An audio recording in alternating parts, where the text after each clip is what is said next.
The sound of Truc cry echoed sharply across the small yard. It wasn't just a normal cry, it was sudden, loud, and filled with shock. Duong dropped the hoe instantly. Truc! He turned around so fast that the loose soil scattered under his feet. Just seconds ago, everything had been calm. The morning sun had just begun to warm the garden, the rows of vegetables still glistening with dew. Truc had been playing nearby on a small woven mat, his tiny body rocking forward as he tried, again and again, to crawl. And then it happened. A small mistake, a slip of balance, a fall. Now Truc lay face down, his little arms trembling, his cry breaking through the quiet like something fragile had just shattered. Duong's heart dropped. He ran. Every instinct in his body screamed at him to pick the child up immediately, to hold him, to stop the crying, to protect him from even the smallest pain. But just as he reached out, he froze. His hands hovered in the air, just inches away. Truc. His voice was softer now, uncertain, conflicted. The baby cried harder, his face red, his breath uneven, his tiny fingers clawing at the ground. Duong's chest tightened painfully. Pick him up. That voice inside him was loud, urgent. He's hurt.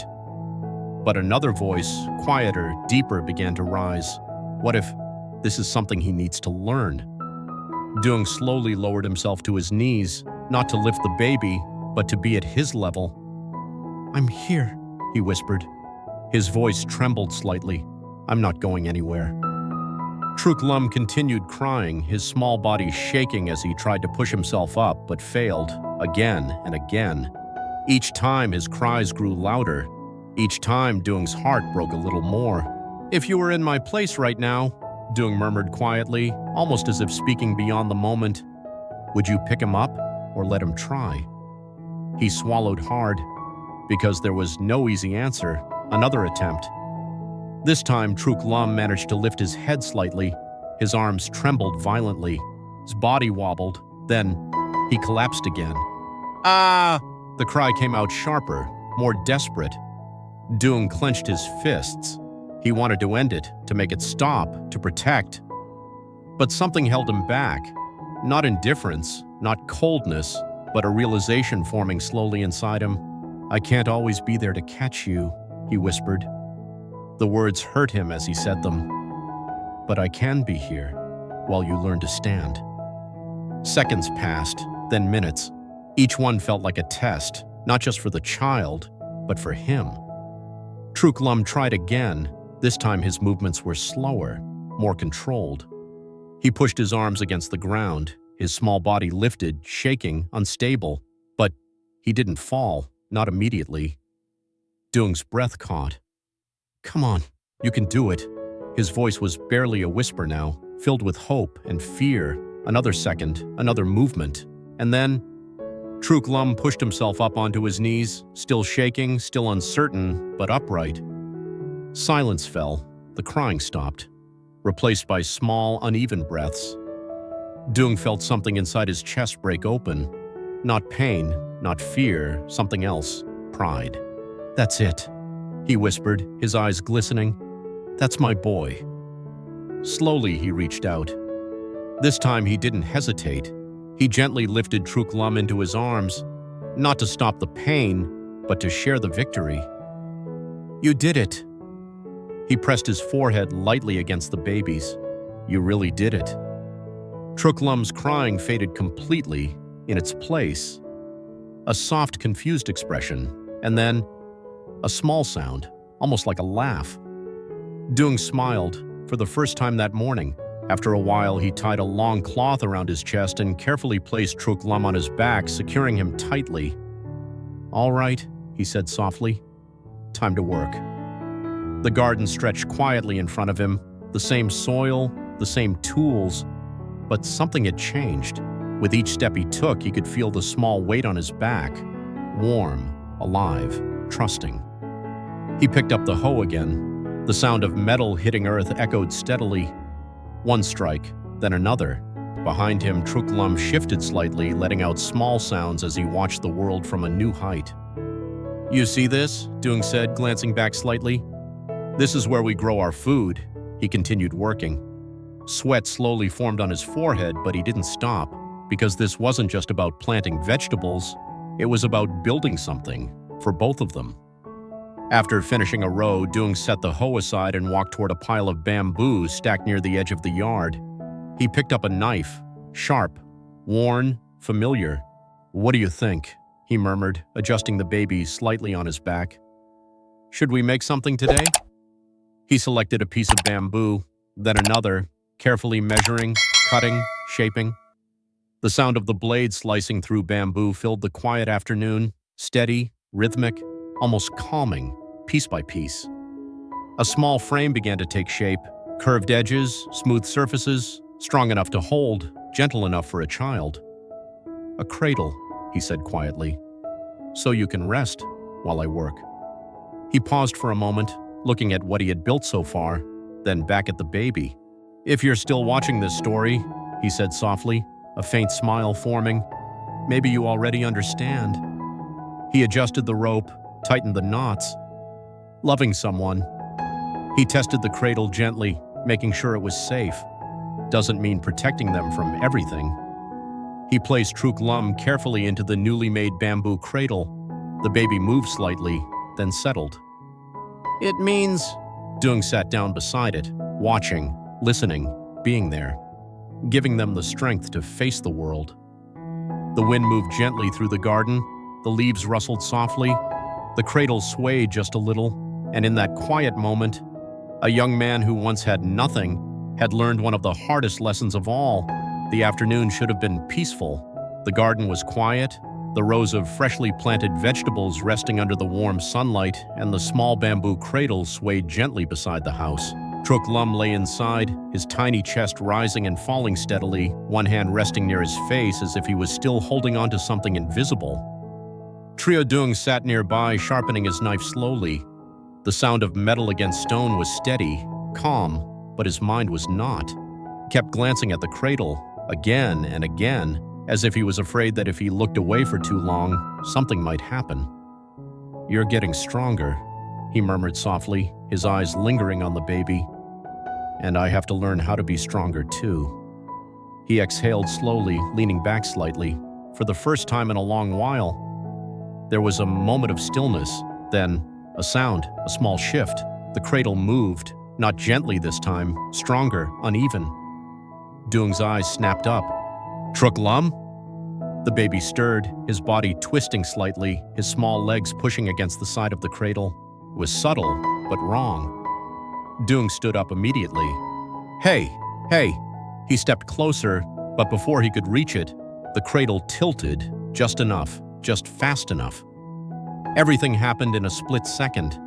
The bamboo frame shifted, the rope loosened slightly, and the cradle tipped. "No!" Duong lunged forward. His heart slammed violently against his chest. Time slowed. His hands reached out, but he was too far. The cradle hit the ground with a dull sound.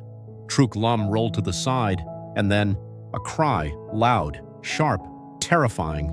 Duong dropped to his knees instantly, scooping the baby into his arms. It's okay, I'm here." His voice broke. His hands trembled as he checked the baby's head, his back, his arms. "Did you hit your head? Are you okay?"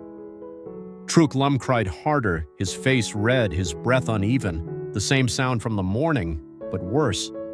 Duong's vision blurred. No, this is my fault." His thoughts spiraled. "I made the cradle, I tied it, I didn't check it properly. If something happens to you," he whispered, his voice shaking uncontrollably, "I won't forgive myself." The baby's crying didn't stop. It grew, stronger, more desperate. Duong stood up suddenly. "I'm taking you back." No hesitation, no second guessing. He wrapped Truc tightly against his chest and ran, again, just like that morning, but this time, the fear was heavier, because this time, it was his mistake. The path felt longer, harder, every step filled with guilt. "I should have held you. I should have been closer." His breathing became uneven, his chest tight, his arms tighter. "If you were me right now," he muttered through clenched teeth, "would you forgive yourself?" He reached the clinic, burst through the door, Help me! He fell! The nurse turned immediately. Again, that same room, that same table. Truc was taken from his arms, again, and once more. Duong stood there, empty, frozen. Wait outside, the nurse said quickly. The door closed. Duong didn't move. He couldn't. His hands still felt the weight of the baby. His ears still echoed with that cry. He leaned against the wall slowly, sliding down, sitting on the cold floor. His mind replayed the moment again and again. The tilt, the fall, the sound. I wanted you to be strong, he whispered, his voice cracked. But did I push you too soon? Silence answered him. Minutes passed, or hours, he didn't know. Then, the door opened. Duong stood up immediately, his heart racing, his breath caught. The nurse stepped out. He's okay. The words hit him, but didn't settle immediately. Are you sure? He asked, his voice barely holding together. Yes, she nodded. No serious injury, just shock and a little pain. Duong closed his eyes. His body almost gave out. But listen, the nurse continued, her voice more serious now. You need to be more careful. Babies at this stage move more than you think. They learn fast, but they're also very fragile. Each word landed heavily. Duong nodded slowly. I understand. When he walked back into the room, Truc was quieter now. Small sobs, soft breathing. Duong approached slowly, this time. More careful, more aware. He lifted the baby gently, holding him closer than before. I'm sorry, he whispered. I thought I was teaching you to be strong. His voice trembled. But I forgot. You're still so small. Truc tiny hand moved, grabbing onto his shirt, holding tightly. Duong froze, then slowly, he tightened his embrace. I won't rush you anymore. He rested his chin lightly on the baby's head. I'll walk with you, step by step. If you're still watching this story, he said softly, his eyes closing briefly, maybe you understand now. Love. He adjusted his hold, more secure, more gentle. Is not just letting go. It's knowing. He took a slow breath. When to hold on tighter. Outside, the sunlight had softened. The world moved on, but inside that small room, a lesson had been learned. Not about strength, not about survival, but about balance between protecting and letting grow. The sun was already low when Trieu Duong stepped out of the clinic. The light had softened, turning everything golden, the road, the trees, even the dust beneath his feet. It was the same path he had run through twice in one day, but this time, his steps were slower, careful, measured. Truc rested quietly in his arms. No more desperate crying, only small, uneven breaths, like the echoes of something that had just passed. Duong looked down at him, his chest tightened. I scared you today, he whispered. His voice was low, almost carried away by the evening breeze. And I scared myself too. He adjusted his hold, supporting the baby's head more gently than ever before, as if even the smallest movement mattered. For the first time, he didn't rush. The road home felt different, not shorter, not easier, but clearer.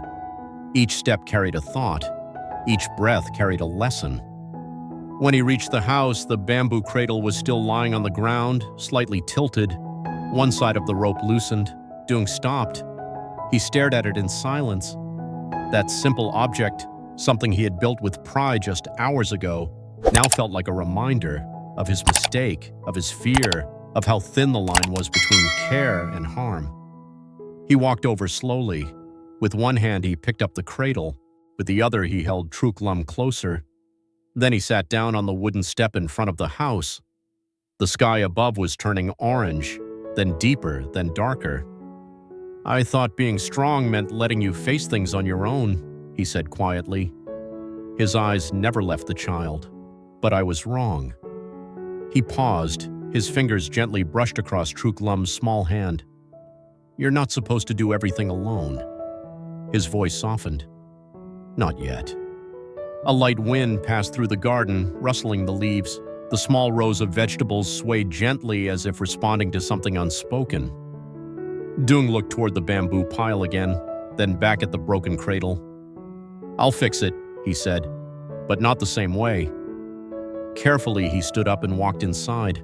He laid Truc on the bed, surrounding him with soft cloths so he wouldn't roll. Then he returned outside. The knife in his hand felt familiar, steady, controlled, but this time, his movements were slower, more thoughtful. He cut the bamboo again, measured more carefully, tested each piece, tied each knot tighter, then untied it, and tied it again. Minutes turned into hours, the sky darkened completely. But he didn't stop. Because this wasn't just about building a cradle, it was about rebuilding his understanding. When he finished, the new cradle looked simpler, lower, closer to the ground, safer. He pushed it gently, it moved, but it didn't tilt. Duong nodded slightly, satisfied, but not proud, not like before. He walked back inside. Truc was still there, sleeping, safe. He lifted the baby carefully and placed him into the new cradle. This time, his hands lingered a little longer, making sure everything was right, making sure the baby was secure. The cradle swayed gently, slow, steady. Duong sat down beside it, not far, never far. "If you've ever tried to do something right, but still made a mistake," he said softly, his eyes fixed on the cradle, "then maybe you understand this feeling." He leaned back slightly, exhaustion finally settling into his body. "I don't know how to be a perfect father." He let out a quiet breath. "But I'll learn." The cradle continued to sway, the night grew deeper, the house grew quieter, and for the first time that day, there was no fear, only a quiet promise. "I won't let you face the world alone." His voice was almost a whisper now. "But I won't stop you from growing either." A pause. "I'll be right here."